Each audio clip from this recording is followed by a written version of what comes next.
do this in the apartment because I don't know what's going to come out of my mouth. And even though the game has been over for what, about an hour, and I've cooled off a little bit since, but boy, I'm not shocked. I'm not surprised. What I am is disgusted. I'm embarrassed. I'm just absolutely flat out sick because this team, if they could sum it up in one word, the 2025 New York Mets, gutless.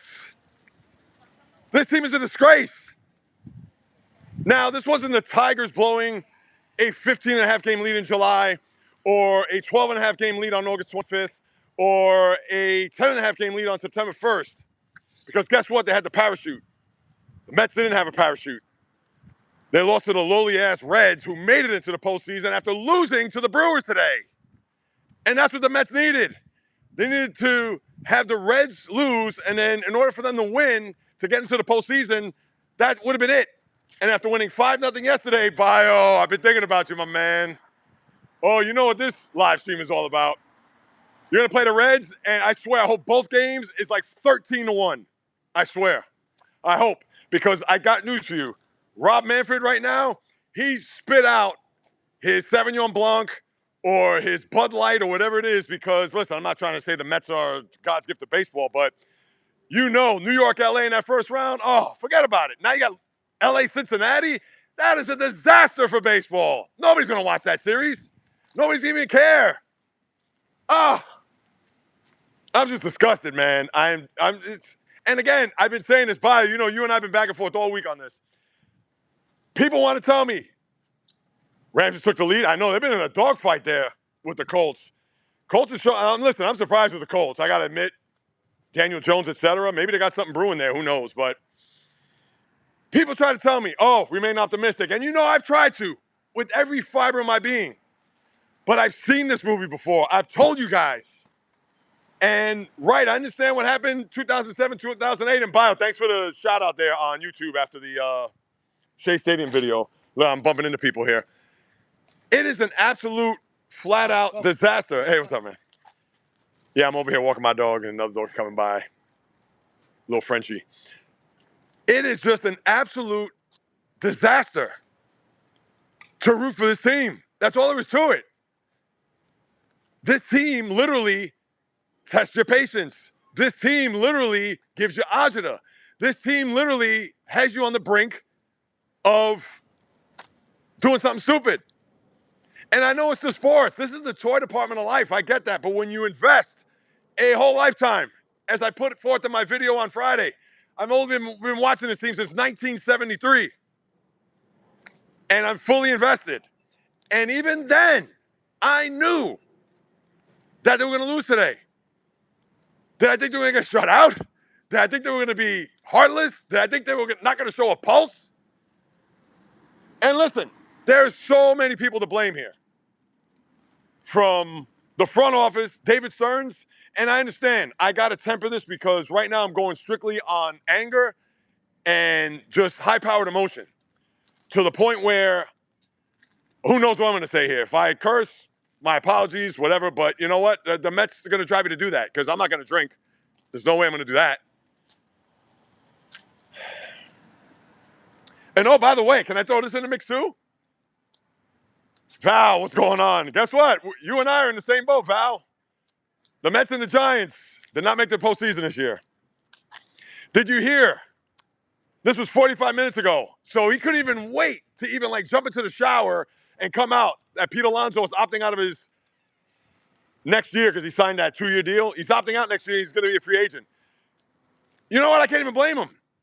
Let him jump ship. Let him go at this point. And listen, it's not all on Alonso. I get it. But this is just, I mean, come on. It's the rats off the ship. I feel the Giants out of the world. Yeah, exactly. Oh, dad ships. Everyday Mets. What have I been telling you, purist, Rhoda? I've told you. I've seen this movie. We've seen this movie before. And the thing is, I'm not shocked. I'm just disgusted. I mean, the best thing you can do is just laugh and be like, I've seen it before, so, And of course, there's a part of you that wants to believe. There's a part of you that wants to feel as if, oh, well, they're going to find a way to win today. Even if the Reds do win, and you would still be upset and you would still be disgusted because you could think about all the games that they blew down the stretch, losing 2 out of 3 to the Nationals in particular, now losing 2 out of 3 to the Marlins, where they lost 3 out of 4 to the Marlins at home at Citi Field after sweeping the Phillies just days prior.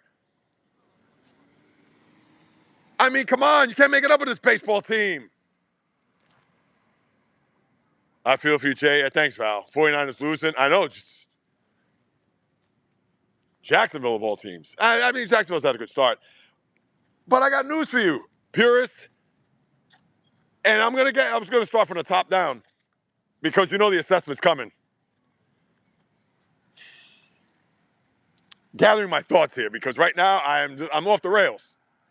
And just like I told Bio a couple of minutes ago, you know Rob Manfred and the powers that be at Major League Baseball, as they were having their little Caesar salad, and when they saw Lindor hit into that double play, hoping that the Mets would generate a rally after Ronnie Mauricio walked, he was the leadoff hitter, walked, Cedric Mullins hit a deep fly ball where it looked like the outfielder was going to collide, and maybe the baseball gods are going to be on our side where they collided, dropped the ball, and then you had top of the order coming to where, hey, maybe a glimmer of hope. But no, it was caught, and then Lindor hits into a double play to end the season. I mean, you can't make it up. You can't.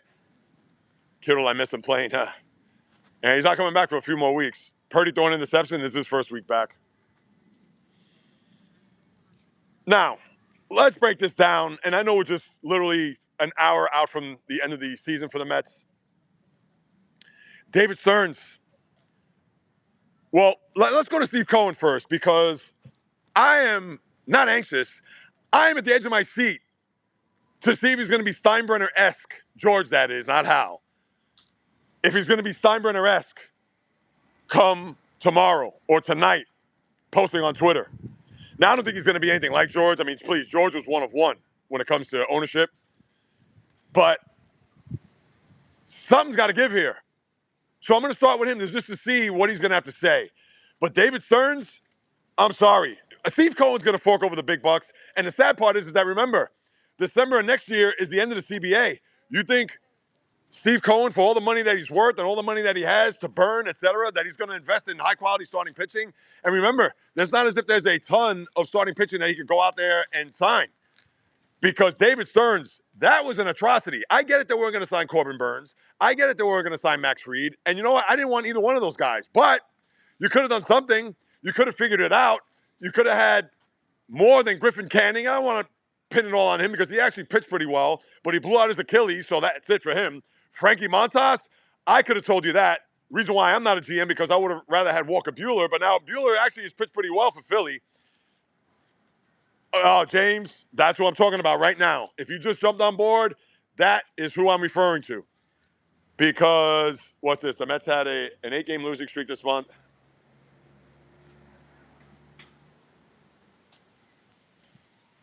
I don't know. Is the future bright?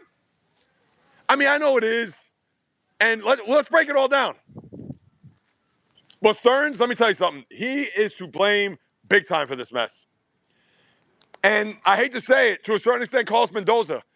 But I don't fully blame him because I'm sure that somewhere in Marlins Park this afternoon, when they decided on the game plan for today, and Sean Manaea was going to start, and I get it that they weren't going to start David Peterson because Peterson's been awful down the stretch. Part of me probably would have started Peterson because he actually has pitched well against the Marlins.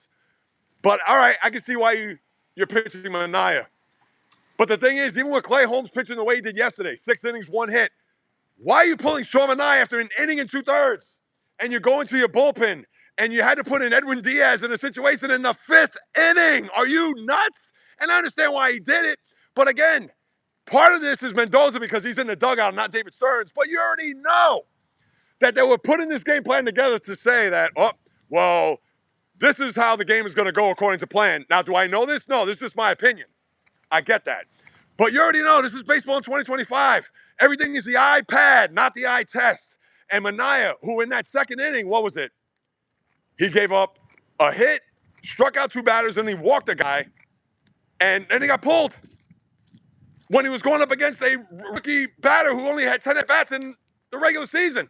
Guy's a baby. What are we doing? And you already knew that was the beginning of the end. I mean, come on. Well, who are we kidding? And listen, I could get on the case of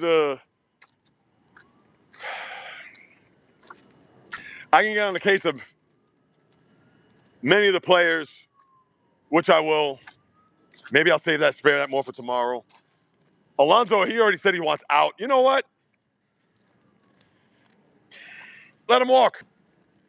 He's going to ask for big time money. He's going to ask for like a 5-6 year deal.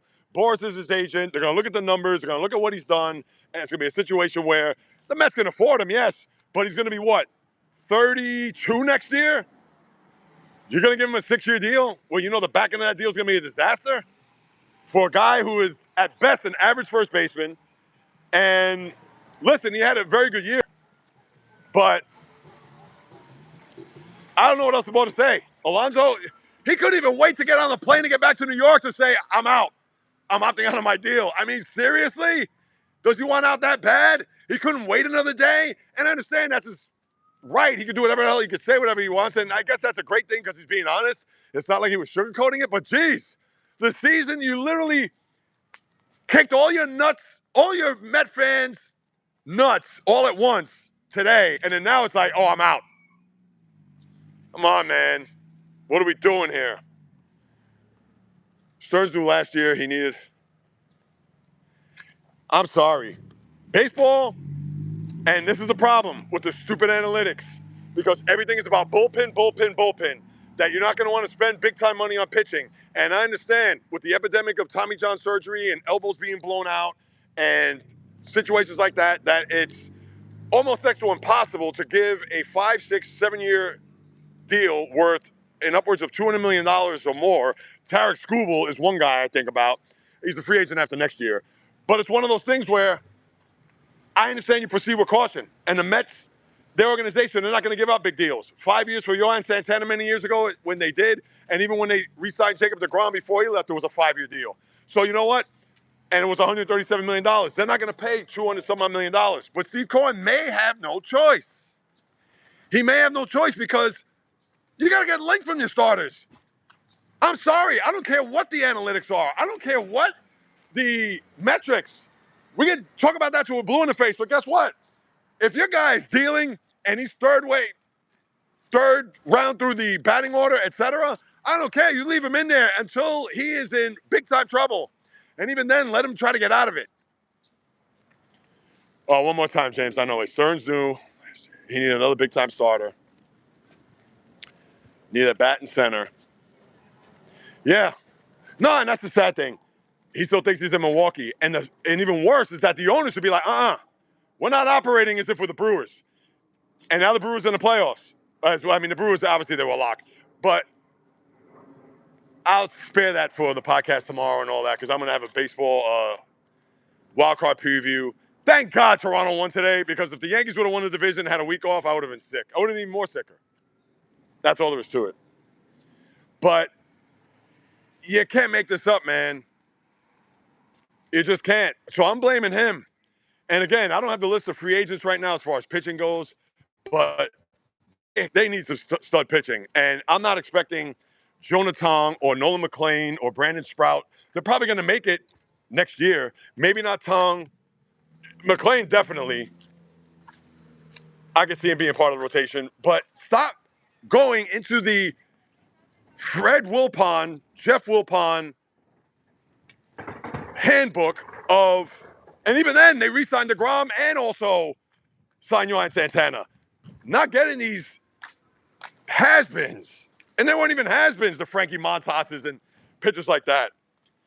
Like, they just predicated on having big-time offenses and trying to mash the ball when you know the name of the game is always about pitching and defense, which the Mets was sloppy here down the stretch. We all knew that. Soto had great stats. Very young clutch. See, and the thing about Soto, too, let's face it, man. He's going to be around for 14 more years. But Soto he's a numbers guy. As you saw, trying to steal bases. The guy, I think, what was the most stolen bases he stole in 1 year? Was like 8, maybe not even 18. I think it was like 12 1 year. And this year, obviously, he's a 40-30 guy. That's great. But despite him winning a World Series, I know, like I said, it's getting dark out here. Despite him winning a World Series and despite him putting up prodigious numbers, but to me, he's almost like the NBA player that he's like Gilbert Arenas. He's a guy that will average like 24, 25, bet, but all right. I don't want to say what he got to show for it because at least he won a title in his rookie year when he was with the, well, it was the second year when he was with the, what was his first year? 19? When he was with the Nationals, but, and it's very rare, like numbers me guys in baseball because it's not like the NBA or NFL, whatever, but Soto's that guy. Analytics, it has. And all sports for that matter, but certainly baseball. Because again, oh, it's third time through the order. We got to throw in a lefty. Oh, we can't have him face the lineup again. Blah, blah. Nonsense. Where was this 30 years ago? It's like the game is just a shell of its old self. It doesn't carry the weight of a bona fide starting pitcher, someone who's either a borderline ace or an ace, because they're just ready to hand it off to the bullpen. They're like, oh, he's had 100 pitches. He's pitched 5 2/3. Well, we got to take him out. Remember the start Jacob deGrom had in 2015 against the Dodgers? No offense, Bio, my guy. You know I got mad love for you. But Jake gutted that game out to the point where he pitched 6 innings against the Dodgers in Game 5 of the NLDS. And what happened? All right, he gave you 6, but he threw 120 pitches. That was 10 years ago. That wasn't 30 years ago. Carmelo Anthony was a stats guy too. Yeah, guys like that. That the back of the baseball card looks great, and yeah, they may have had their moments, but when the money was on the line, and I don't want to just put this all at Soto's feet, but that is just typical of this Met team. It just is. And the manager, I tell you, man, he's makes some just boneheaded moves. He's not going anywhere, but there needs to be a shakeup. And I've talked about this before, and I'm going to say this again. Where's the shakeup going to come? Diaz was just asked about his opt-out and just said, I would love to come back. Yeah. And Alonso's ready to jump ship. Thanks for that, James. I know I didn't get to watch any of the post game. I'll probably watch it. Not probably. I will watch it on YouTube because I want to hear Mendoza's post game. I want to see Lindor. I want to see everybody. All the ones that matter. And Alonso. And I get it. Alonso's being honest when asked. But it's like, bro, can you just say, listen, we just lost. We didn't even make it to the postseason this year. I'm bitterly disappointed. I will address that in a day or so. Even if he knew he was going to be gone. Did you have to say it? Literally, like I said. The Met fans took not a swift kick.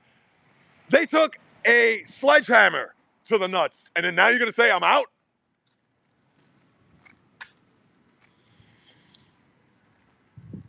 But yeah, the manager isn't going anywhere. And where's the shakeup? Where's it going to happen? Where's the shakeup? And you know there's going to have to be, there has to be hell to pay. And no, I don't want to see Eric Chavez getting fired, the hitting coach. No, I don't want to see Jeremy Hefner getting released. That is nonsense. Obviously, you're not. Alonso's gone, and who knows? They may not even re-sign him. And I got news for you. And I've already thought about this a couple of days ago. The Beatty, Mauricio, Vientos, that's got to go. And that's not going to happen next year. I would not be surprised if Vientos is gone.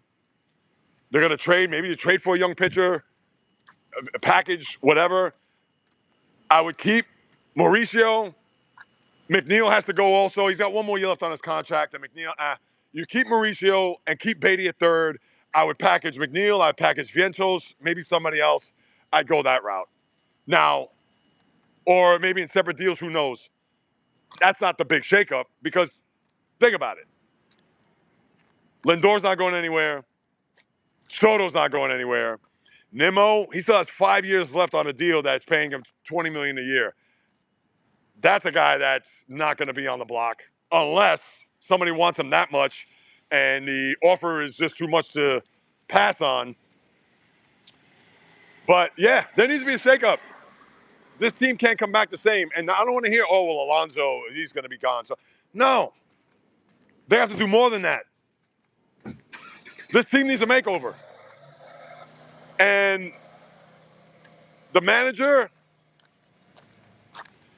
I hate to put it all on his feet, but guess what? he deserves blame too. But again, I'm sure it was a combination of the front office and he to be like, oh, well, yeah, we're going to take Mania out in the first sign of trouble. What, first and second with 2 outs? He struck out the 2 guys before, and he's going to face a guy that has 10 Major League at-bats? Come on, man. Like, what are we doing?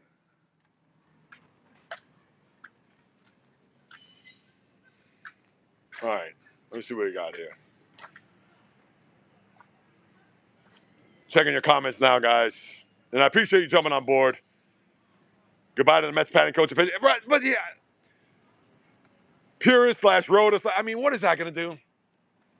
And what is, I mean, that is, those are the easy fall guys.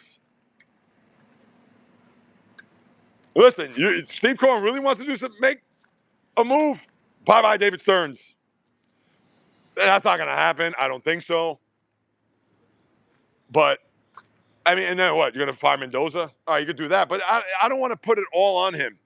To me, it's the philosophy of the young manager who's not getting paid a lot, and therefore the whole collective. I'm thinking of the Yankees and Aaron Boone. Aaron Boone's been with the Yankees now, what, 8 years?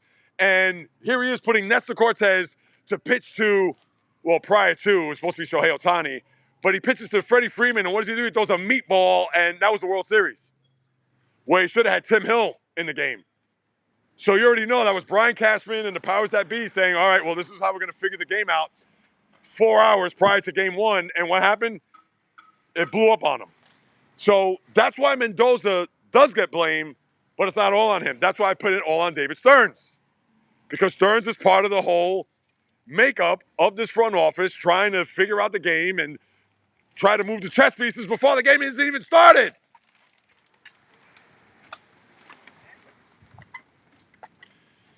I mean, it's just, it's... all right, here we go. What do you got? Let me see. All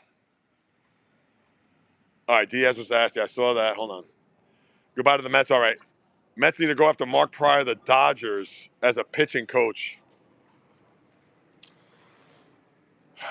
I don't know what's left on his deal, because I'm sure unless he's after this year he's up. Is Leo Mazzoni still alive? How about bringing him back? Remember him? Atlanta Braves. I know it's getting dark, people, so my apologies. There's not much light.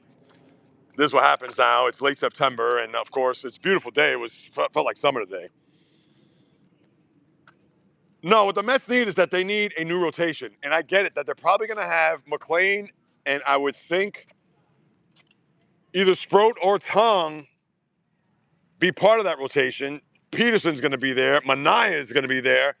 Griffin Canning, bye-bye. I don't care if the Achilles, he's bionic and he comes back next year. Frankie Montas has an opt-out. You think he's going to opt out when he's going to pass on $17 million when you know he's not going to get anywhere near that on the market? Ha-ha! Joke's on us, Jack. That's another David Stearns disaster. That should have been a team option, not a player option. Please, what has Frankie Montas done to deserve that? Mets have to clean house. Coaches, McNeil, Martez. Oh, Mullins isn't coming back. And listen, Mullins gave that ball in the 9th inning a ride, but yeah, that was one guy that I thought about and I said, you know what? He plays good center field, changes scenery. Yeah, he was an absolute no-show. But, you know, I don't want to, it's not all on Mullins. Mullins is small potatoes. But I hear you, though, James. All right, Dad Chips, prediction. The Mets will sign Japanese sensation Murakami for first base.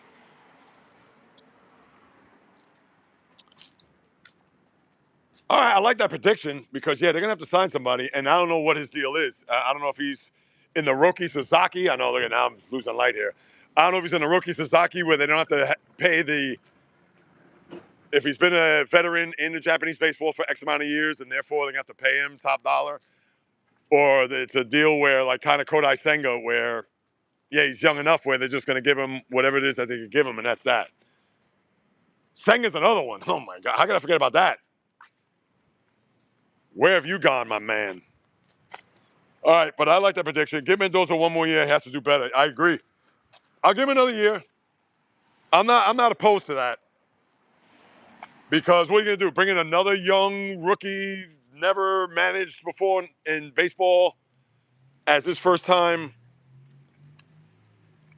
Giving him the first time job? I can't see that happening. Uh-oh, Dash Chips. My nightmare World Series, Yankees versus Dodgers again. I got news for you. Not mine.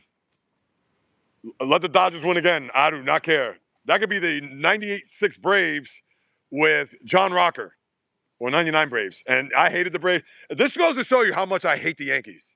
And hate is is a compliment when it comes to that. And good, I hope people watch this. That's, oh, you're a hater, you're this, you're that. And this is facts. Whether it was 96, 99, John Rocker. Remember John Rocker? Met fans, of course, 99. Oh, people on the subway, blah, blah, blah.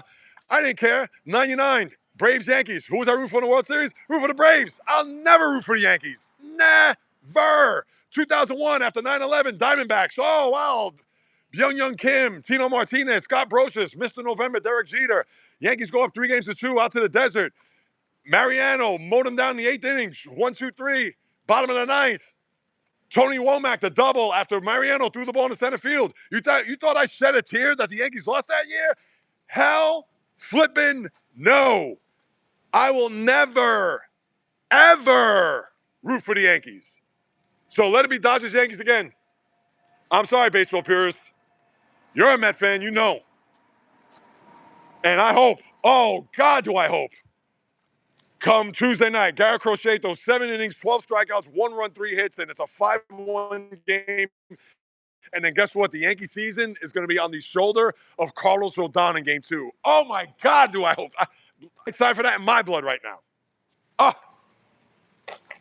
Yeah, I'm a kook guy. I'm a nut job. This is why I do what I do. This is why I do what I love, talking sports. And because of my hate, and then the Ravens, I believe, will losing today. That's even another good thing. They're 1-3. Come on, guys. You're talking to a nut job. And I know you guys are nut jobs too.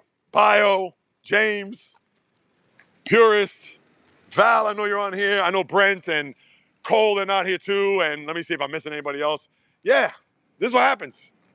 This is what happens when you watch, and this is my first love, baseball. Watched baseball my whole life, living in New York City, in the Bronx of all places. And of course, you would think I'm like a big time Yankee fan. Never, ever, ever, ever would I root for that team. Please, I gotta have my own son. He could be the captain of the Yankees. I'd be like, oh, sorry, son, I'm not rooting for you. I can't. No. No. Not happening. All right, let's see what else we got. Yes, the rotation, get some studs. They need it in the worst way. Niners lost. Oof. Yeah. Speaking of shedding tears, I know Bio's sad that the Niners lost. Wait, the Rams won? Oh, they did win. Wow, that's a good win for them. And the Colts, I mean, really? Yeah, how many sacks is Micah Parsons going to get tonight? You think he ain't going to be pumped up? See you Thursday. Yeah, that's going to be a great game. Vladislav, welcome. I know I'm talking baseball. The only reason why I'm doing this live stream right now is because my favorite baseball team had a chance to get into the postseason because the team that they were tied with lost today, but it didn't matter because by the time they lost, the Mets were losing 4-0 and ended up losing the game. And I'm just talking about how gutless they are and what's going to happen with this team moving forward. And there needs to be a bit of an overhaul. I don't think a massive overhaul because there's parts that you can't move. You can't move Francisco Lindor. You can't move Brandon Nimmo. Maybe you can, but I'm sure teams aren't going to try to do that. So, yeah, when it comes to the team, Pete Alonso, their first baseman who had a big year offensively, an all-star, he already opted out. He couldn't wait until his uniform was off to say that he's opting out and he's going to be a free agent. So, yes, I know this is all different language to you right now, but I thank you for jumping on board. I know it's got to be late in your neck of the woods, right? It's got to be, what, like 1 in the morning? But I appreciate you jumping on board. Well, you say that already. That's not new. What, the Mets? I know. I've been. If that's what you're referring to, yes. I've just been talking about that nonstop. So it is not new. And I knew they were going to lose. And that's not to be negative. That's not to be. And it's getting dark here. So that's why I should have brought a light outside. But I didn't think I'd be on this long. What is it, a half hour? And I'll still have my podcast pregame tomorrow, 9:30, to give you a preview. And, what do you think I'm going to talk about tomorrow? Yeah, obviously I'm going to talk a little bit about this. But that's why I'm venting now. I'm getting out the aggravation, you get the full emotion of what I'm feeling right now. And it's interesting because I recorded a video, but I said, nah, I got to go live. I got to go live. 1:22 in the morning. How come you're still up? Vladislav, if I may ask. Hope you don't have insomnia. Oh, man, what a disaster. And I understand. It's the toy department of life. This is, please, in the grand scheme of things, I know who cares and what's the big deal and why am I getting all crazy and yelling and screaming, and if you knew they're going to lose, why are you just disgusted or whatever? Well, I don't know. Maybe I need to do something else. Maybe I need to watch something else. Maybe I need to, I don't know. Who knows? Take up another hobby. If it wasn't because I ate so much today during brunch for my wife's birthdays, I got together with my sister-in-law and her boyfriend. Yeah, probably right now to go on a 10-mile run would be excellent. Get it all out. But I'm going to do that tomorrow morning. At least that's what I plan to, so I got to stick to that. But, man, just aggravating. Frustrating. All of it. I don't know what else more to say that I haven't already said. Did I kind of break down everything? I said, yeah, from the top, bottom, players, who's got to go. Yeah, I would say McNeil. I'd even say Vientos. No, I love that. Oh, thanks, Vlad. I appreciate it.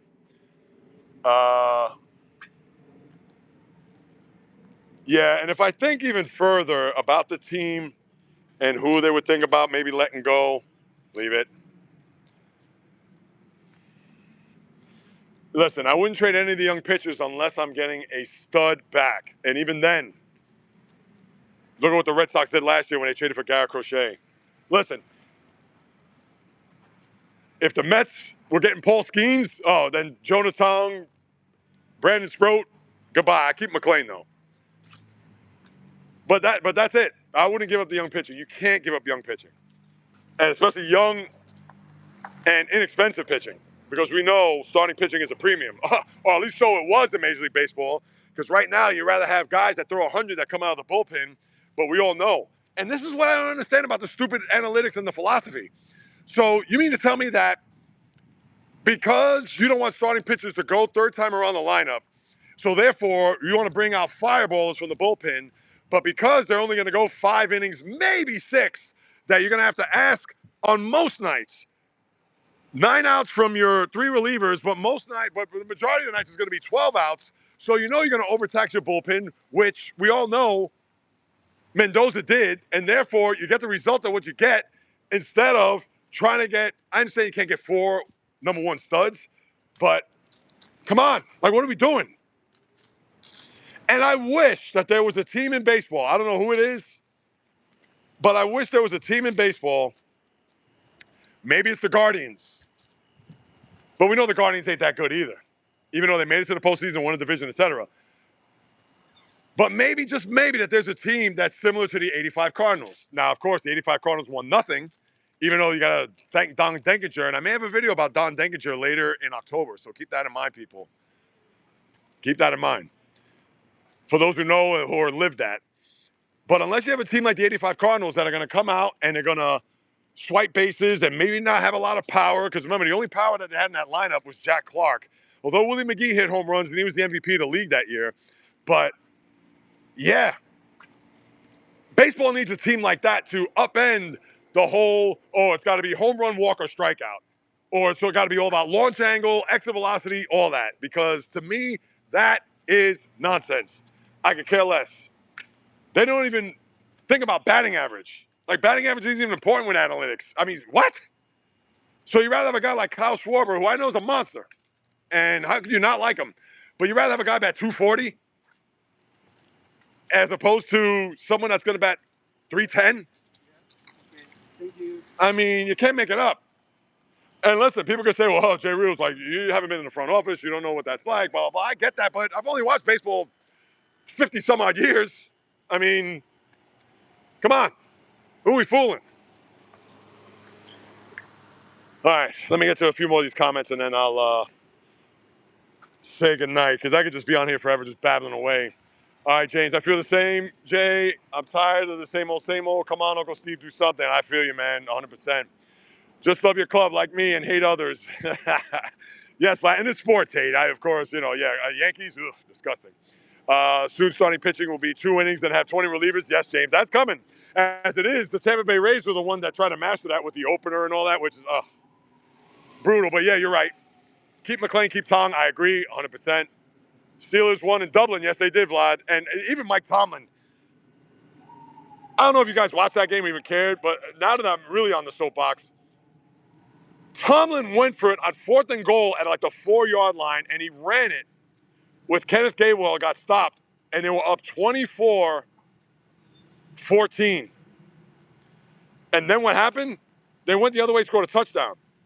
Where he should have kicked the field goal and make it 27-14, that would have been it. I can see it was 4th and goal at the 1. 4th and goal at the 4? And then later on a 3rd and 1, deep in Viking territory, what does he do? He runs Gainwell the same play and he gets stopped. You got to do another play. You know that they were ready for that. And I don't want to hear how Kenneth Gainwell carved up the Viking defense, which he did. He had 2 touchdowns, 99 yards, 19 carries.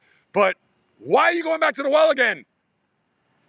How about a bubble screen? How about you just need 1 yard? And I understand you don't want to get too cute, whatever. You want to play power football. But Kenneth Gainwell is not Jerome Bettis. So I hated that. And then they had a punt. And then, it was just a mess. Then they had an interception, which wasn't an interception. I mean, Tomlin, I thought he just mismanaged that. He's lucky he got out of that game alive, because if not, he would have been slaughtered from pillar to post before.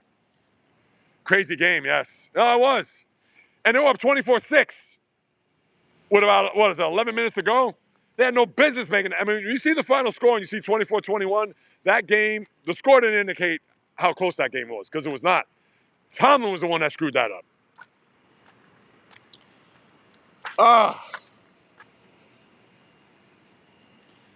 But I digress.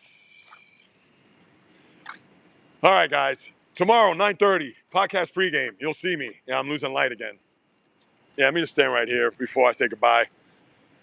Podcast pregame tomorrow. Podcast, you know it's going to be fire. A little bit what I talked about, but it'll be a little bit more controlled and a little bit more assessment. I'm going to let this sink in. I'm going to watch all the interviews tonight, so you'll get my whole deep. I may even do a separate Rest in Peace 2025 Met video. I may do that. I don't know just yet, because that has to be longer than what I'm going to put on the podcast tomorrow. Apple, Spotify, JAYREELZ.com, of course, the YouTube channel. Here, I appreciate you all. I'll be there tomorrow. Thank you, Bio, my man. You know I'm rooting for you guys big time. National League, let me see. I hope the Brewers lose. I can't root for the Phillies. Yeah, you think I'm rooting for the Reds? Hell no. And listen, not that I'm going to have the pom-poms out for the Dodgers, but you know what? In the National League, I could care less. As long as the Yankees don't make it to a World Series. Number one. And number two, if they do make it to the World Series, then it could be the Phillies. It could be whomever. And I'm rooting for them hard. Try and get rest. Yeah, thanks. Bye. I definitely. Move on to the Steelers. Yes. Now, there is some good news. Jason Tatum could be back. But that's a long way from now, and I shouldn't even be thinking about that. But anyway, anything just to try to stay and remain positive, right? Bio, you're the man. Much love to everybody on here. Vlad, Val, Purist. I know I'm drawing blanks here. Vlad, Val, Purist. Let me go through it. James, how could I forget James, of course. Bio. I know Purist is my dad's chips. All you guys on my impromptu live. See you tomorrow. And I'll have also a wild card preview again to that. I'm also going to go to Yankee Stadium. I'm not going to the game. I'll be out in Yankee Stadium about 4 or 5 hours prior to the game. I'm taking a temperature to the Yankee fans, because I'm not going to clap back, but I'm going to certainly,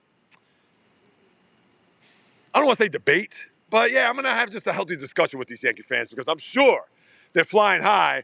They've won, 7 or 8 in a row. They're like, hey, all right, yeah, but they beat up on the Orioles, White Sox, and all these bad teams. And I'm not trying to make the Red Sox out to be the 2018 Red Sox, or the Guardians are going to be great, or the Mariners for that matter, because the Yankees will can't beat them. But yeah, now is the deep end of the pool. So yes, thank you, James. I appreciate that. Yes, thank you, Vlad. Much appreciated. Fly, Eagles, fly. Hey, the novice, my man. I'm about to sign off here. You're going to have to go back and watch this. I was ranting about the Mets for the last, was it now 40 minutes? Yeah, because, of course, the Mets just literally kicked their fans, including yours truly, right in the square in the nuts. But, yeah, Fly Eagles Fly, 4-0. Beat Tampa. Big win for you guys. Novice, hit me up, man. We got to catch up. It's been a long time, brother. You know that. But until tomorrow, 9:30, I'll be back on here. Same channel, different bat time, of course. But until then, on the flip, baby. Have a good night. Enjoy. And sleep well, yes. I know this is sports. Insomnia, yes. And I may be up all night. Who knows? But I appreciate that, Vlad. I appreciate you too, the novice. And, yeah, I'll see you in the morning on the flip.